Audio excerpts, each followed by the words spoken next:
واقعہ یہ ہے کہ مدینے سے جب آپ نکلے ہیں تو کسی جنگ کا کسی کو خیال، کسی کے حاشیہ خیال میں بھی نہیں تھا.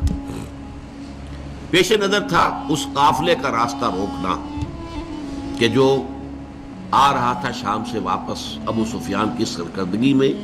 جو جب جا رہا تھا تو حضور نے تعاقب کیا تھا لیکن وہ بچ کر نکل گیا تھا. اسی لیے کسی نے اہتمام نہیں کیا کہ وہ اسلحہ ساتھ لے. اندازہ تو کیجئے 313 افراد میں سے صرف 2 کے پاس تلواریں تھیں. اسلحہ بھی نہیں لیا. کیا کرنا ہے؟ قافلے کو جا کر جو ہے روکنا ہے، قافلے کو لوٹنا ہے کہہ لیجیے. لہذا کو کثیر تعداد جو بھی گئی ہے وہ اسی خیال سے گئی اور اس میں کوئی بری بات نہیں ہے. باطل سے گویا کہ جنگ تو پہلے دن سے شروع ہو گئی تھی. جیسے ہی حضور نے کہا لا الہ الا اللہ، آپ کے اوپر تشدد شروع ہو گیا، بات ختم ہو گئی. تصادم تو ہے، صرف یہ ہے کہ پہلے وہ تصادم ذہنی اور فکری سطح پر تھا صرف، یا وقت یک طرفہ تشدد تھا اس میں کہ مسلمانوں کو اجازت نہیں تھی جوابی کارروائی کرنے کی. اب یہ تصادم 2 طرفہ ہے. اینٹ کا جواب پتھر سے دینے کا موقع آ گیا، مرحلہ آ گیا. اور اس انقلاب کی تکمیل کے لیے انگریزی میں ایک لفظ آتا ہے پش. ایک تو PUSH پش، کسی چیز کو دھکا دینا. ایک ہے PUTCH. یہ پش جو ہے یہ ہے کسی بھی مہم میں پھر آخری حلہ بولنا. تو یہ پش جو ہے انقلابی جدوجہد کا فائنل پش جو ہے وہ ہے یہ آرم کانفلکٹ. اور اس کا بھی آغاز اس ایکٹیو ریزسٹنس کے نتیجے میں جو حضور نے 1 سال تک جاری رکھا، اس کے نتیجے میں یہ 1000 کی فوج نکلی. حضور جب اپنے 313 ساتھیوں کو لے کر تقریباً درمیان میں تھے مدینے اور بدر کے، وہاں حضور کو وحی کے ذریعے سے اللہ نے اطلاع دے دی کہ مکے سے ایک لشکر بھی چل چکا ہے، بڑا طاقتور لشکر. اور ساتھ ہی اے محمد صلی اللہ علیہ وسلم، ہمارا وعدہ ہے کہ ایک تو وہ جو اوپر سے قافلہ آ رہا ہے شمال سے، اور ایک جو جنوب سے آ رہا ہے لشکر، ان 2 میں سے ایک پر ہم ضرور مسلمانوں کو فتح دے دیں گے. یہ وحی جب حضور پر آ گئی اور آپ کو اطلاع مل گئی کہ مکے سے تو قریش کا ایک فوج نکل آئی ہے، مسلح، کیل کانٹے سے لیس، پوری تیاریوں کے ساتھ. اب آپ نے ایک مجلس سے مشاورت منعقد کی اور آپ نے مسلمانوں کے سامنے یہ مسئلہ رکھ دیا کہ دیکھو ہم نکلے تھے اس کام کے لیے، لیکن اب صورت اللہ تعالیٰ کی طرف سے یہ پیش آ گئی ہے. وہ قافلہ بھی آ رہا ہے اور ادھر سے لشکر بھی آ رہا ہے، اور اللہ کا وعدہ ہے ان میں سے ایک پر لازماً اللہ ہمیں فتح عطا کر دے گا. تو بتاؤ کہ ہم کدھر چلیں، لشکر کی طرف چلیں یا قافلے کا پیچھا کریں؟ اس کو آپ جدید اصطلاح میں یہ کہہ سکتے ہیں کہ یہ اپنے ساتھیوں کے مورال کو ریڈ کرنے کی حضور کی طرف سے ایک کوشش تھی. پتہ چلے ساتھیوں کی کا مورال کیا ہے، کیا عالم ہے، ان کا حوصلہ کیا ہے، ان کے جذبات کیا ہے، ان کی امنگیں کیا ہے. آیا وہ ڈر جاتے ہیں یہ سن کر کے لشکر آ رہا ہے، قریش کا لشکر. قریش کا تو یوں سمجھیے کہ اس کا لفظ ایک دہشت پیدا کرنے والا تھا عرب کے اندر. قریش، ان کا لشکر اور تیاری کے ساتھ پوری طریقے سے کیل کانٹے سے لیس، یا یہ ہے کہ ان کے اندر اس کیفیت سے اور استقامت پیدا ہوتی ہے کہ ٹھیک ہے اب وقت آیا، اب وقت شہادت آیا ہے، اب وقت آیا ہے کہ ہم اپنا جو مقصود و مطلوب ہے، شہادت ہے مطلوب و مقصود مومن، نہ مال غنیمت نہ کشور کشائی. تو حضور نے جب یہ مشورے کے لیے بات رکھی، یہ بات بڑی اہم ہے، بڑی پیارا واقعہ ہے یہ سیرت کا. مہاجرین میں سے کئی افراد نے کھڑے ہو کر تقریریں کی بڑی جوشیلی. حضور جو حکم آپ کا ہو آپ بسم اللہ کریں، ہم تیار ہیں، ہر شے کے لیے تیار ہیں، فیصلہ آپ کو کرنا. حضرت ابو بکر نے تقریر کی رضی اللہ تعالیٰ عنہ، لیکن حضور نے کوئی خاص اہمیت نہیں دی. حضرت عمر نے تقریر کی، اب بھی حضور نے کوئی خاص اہمیت نہیں دی. فرمایا بھائی دو مشورہ دو، آپ لوگ مشورہ دیجئے.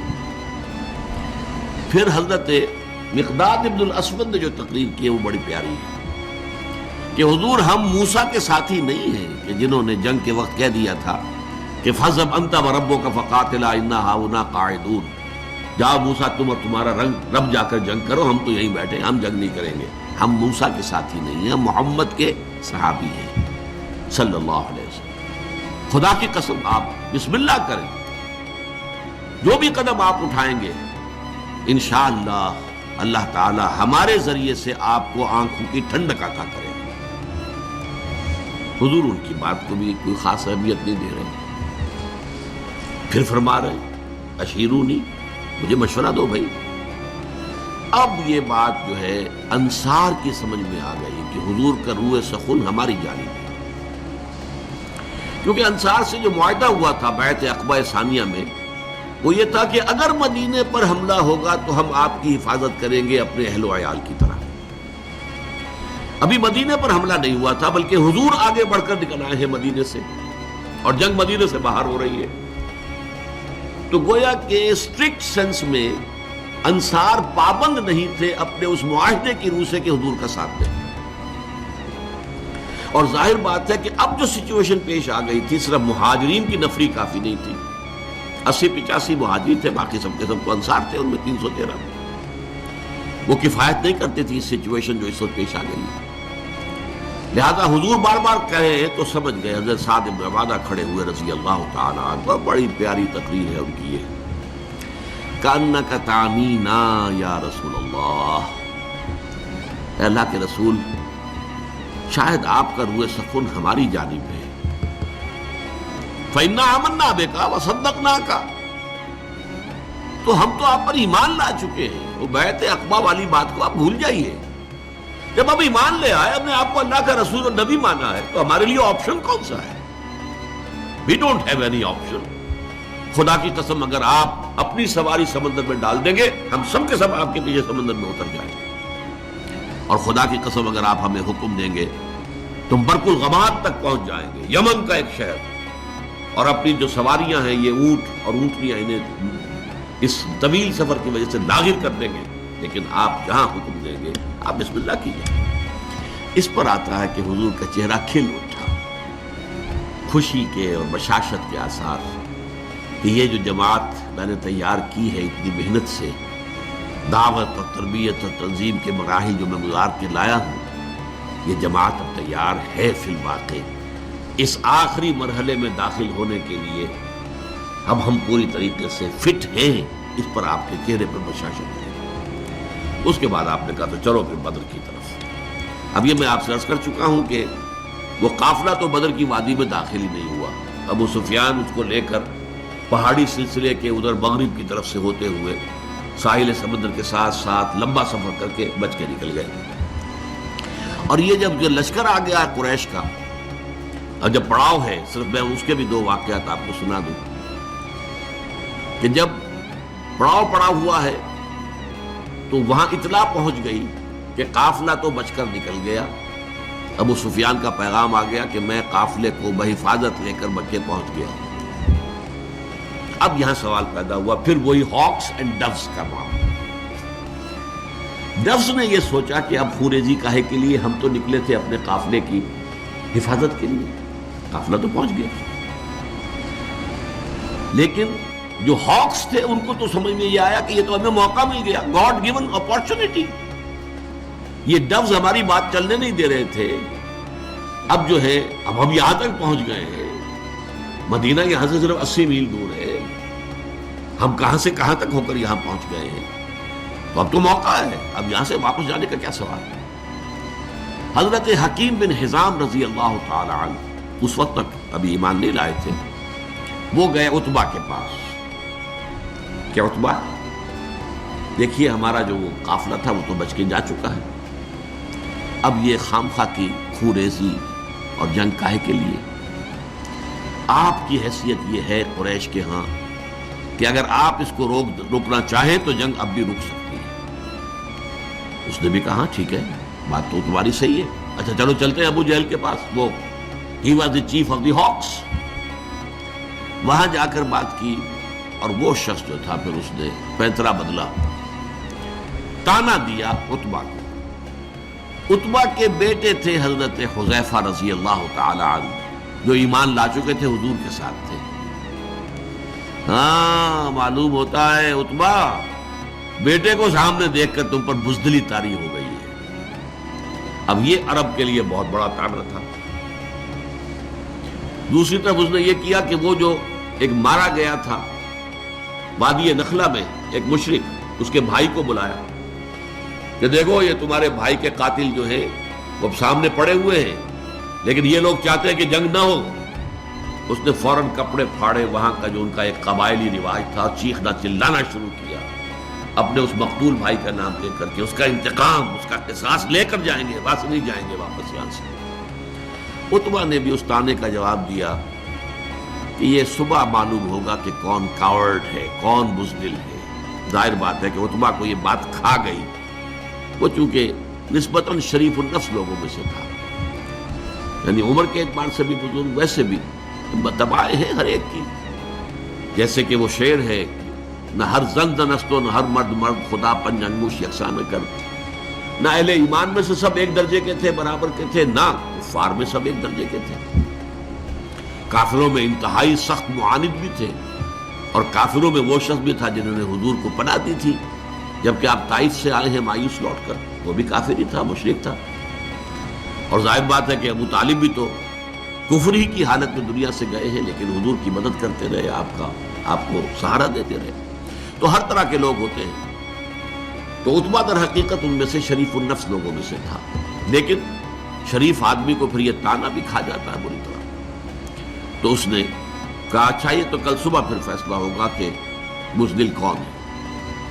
نتیجہ یہ ہوا ہے کہ پھر اگلے دن سب سے پہلے عتبہ میدان میں آیا۔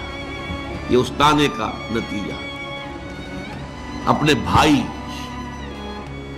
شیبہ بن ربیعہ کو بھی ساتھ لیا، اپنے بیٹے ولید بن عتبہ، حضرت حذیفہ کا چھوٹا بھائی۔ اب بڑا بھائی حضور کے ساتھ ہے، چھوٹا بھائی یہاں مقابلے میں آیا۔ یہ نکلے جیسا کہ پرانے زمانے میں رواج تھا، مبارزت، چیلنج کیا، آئے کوئی ہمارے مقابلے میں۔ ادھر سے 3 انصاری صحابی نکلے، انہوں نے پوچھا کون ہے آپ لوگ، ڈسکلوز یور آئیڈینٹی۔ انہوں نے بتایا ہم انصار میں سے ہیں۔ کہ نہیں تم سے ہم جنگ کرنے آئے ہی نہیں ہیں، ہماری شان سے فروتر ہے کہ ہم یہ کاشتکاروں سے جنگ کریں۔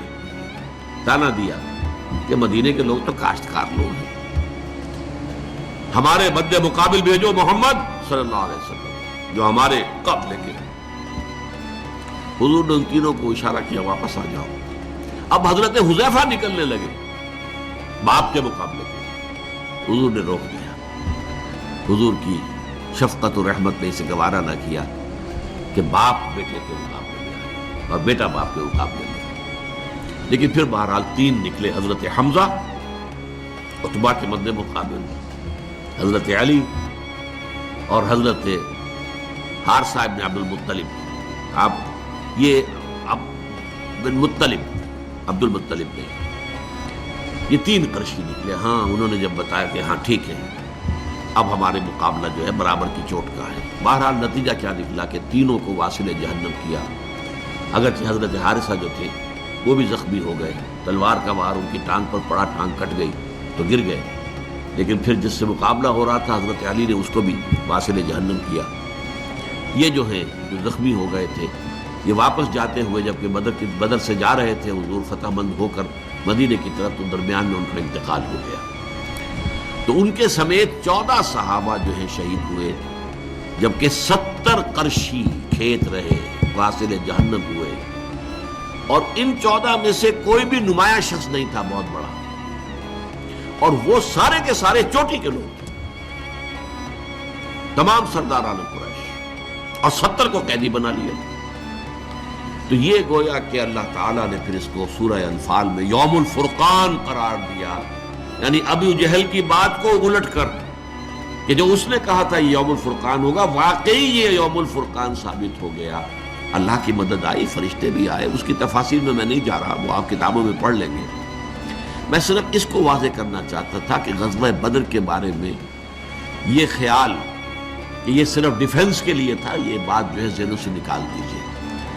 اس پروسیس آف ریولوشن کے حوالے سے یہ اصل میں ایکٹیو ریزسٹنس کا منطقی نتیجہ، آرم کانفلکٹ، اور اس ایکٹیو ریزسٹنس کو انیشیٹ کیا ہے محمد الرسول اللہ صلی اللہ علیہ وسلم نے۔ ابتدا آپ کی طرف سے ہوئی ہے، آپ نے چھاپا مار دستے بھیجنے شروع کیے، آپ نے ان کا اکنامک بلاکیٹ کیا، آپ نے ان کی پولیٹیکل آئسولیشن کی شکل اختیار کی، جس کے نتیجے میں اس کو تعبیر کیا کرتا ہوں کہ سانپ بل میں سے نکل آیا۔